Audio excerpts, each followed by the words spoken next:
Morning, all. Welcome to what is going to be a very busy day around the National Hockey League. The hockey world in general, draft day is usually pretty darn busy. We'll probably see some trades taking place. And yeah, so looking forward to today, tomorrow, and all the chaos that follows that because then we got free agency next week. And some of the deals that are taking place and going to take place will have to do with free agency as well. So there are the items that will be discussed in this video today. All right. So with all of that, and with me getting out my notebook, let's go ahead and jump right in with Alexander Georgiev. So Alexander Georgiev is now a member of the Colorado Avalanche. Now, here's the thing. Colorado Avalanche trade a 2022 third as well as a fifth, and then a 2023 third as well.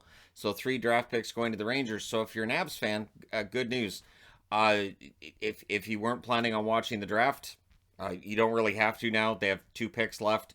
And the other good news is with Georgiev coming in, they have a good young tandem in Georgiev and Francouz. We'll see whether or not Francouz ends up being the starter or Georgiev, or if they play 1A, 1B, and maybe they both play 41 games. But this does mean Darcy Kemper's hitting the market. So this is the second straight year that Colorado will lose their starting goaltender. But again, as I mentioned, it worked out pretty well for them last time, so maybe they're betting on it working out well for them this time too. For the New York Rangers, they've been looking to move Georgiev for a while. I think they get good value here. 2/3 and a fifth, I think, is decent value for Georgiev after the season he had, and so yeah, he ends up in Colorado, where they're going to be looking to win back-to-back. And for the New York Rangers, they may be in the market for a backup goaltender, although I will say that Keith Kincaid looked well enough in call-ups that you could keep him and have him be the backup for Shesterkin. It's not like Shesterkin needs a lot of nights off, really. So we'll see what the New York Rangers do in terms of goaltending going forward. All right, so next up, Chris Letang. This one kind of breaks my brain a little bit. Chris Letang signing a 6-year contract with the Pittsburgh Penguins. And I've mentioned with Letang, like, well, you don't want to give him too much in terms of term because he's 35. And though defensemen will play better later in their career, it feels like it's a big risk here. So it's a 6-year contract for Letang, so it'll take him till he's 41.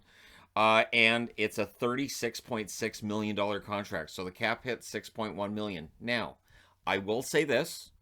Is he worth $6.1 million right now? Yes, absolutely.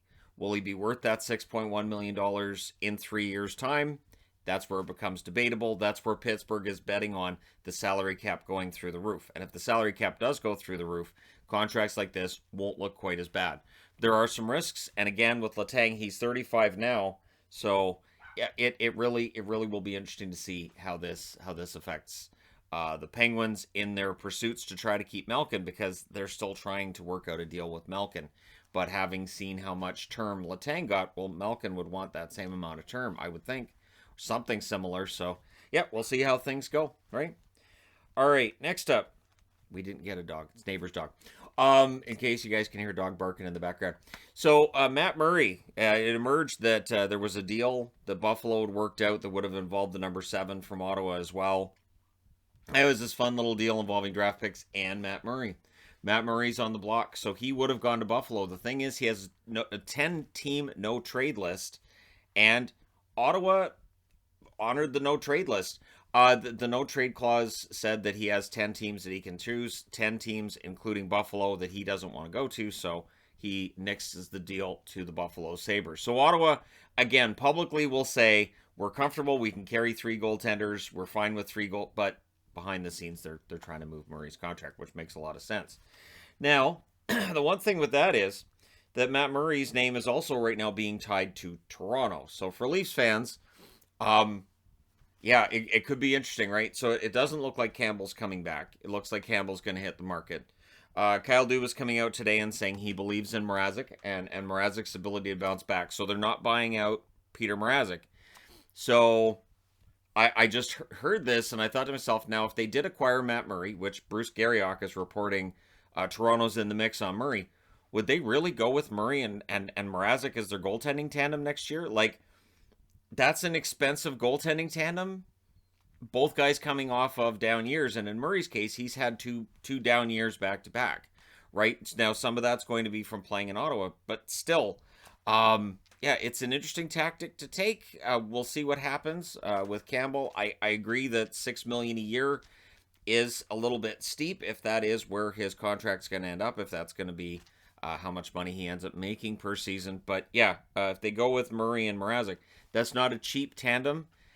And then we get into the argument of whether or not Murray can have that bounce back year with Toronto, which I'm sure that Kyle Dubas would be betting on, saying, no, we can help Murray bounce back if in fact he ends up there. There are other teams that are in the mix too, but again, Toronto may very well need to add a goaltender because Campbell's leaving, and so yeah, we'll see what happens there. I'll be keeping my eyes on that closely. And last but not least, the Chicago Blackhawks. The reason I'm wearing a Hawks jersey, they are looking to trade for a first round pick. So Kyle Davidson, who did not trade away that first round draft pick, looking to get a first round draft pick, realizing that the price might be a little bit high for him right now. Still lots of talk about whether or not DeBrincat's going to end up being traded. I wouldn't trade DeBrincat if I was in that position, but that's me. 40 goal scorers are hard to come by, and a young 40 goal scorer I think is gold. So it would be expensive, I would think, to acquire DeBrincat, and so we'll see how many first round picks that might end up taking. But let me know your thoughts in the comment section below. As always, don't forget to hit like and subscribe if you're browsing your way through. You just happened upon this video. Thank you guys so much for watching, for all your support. I will talk to you again soon.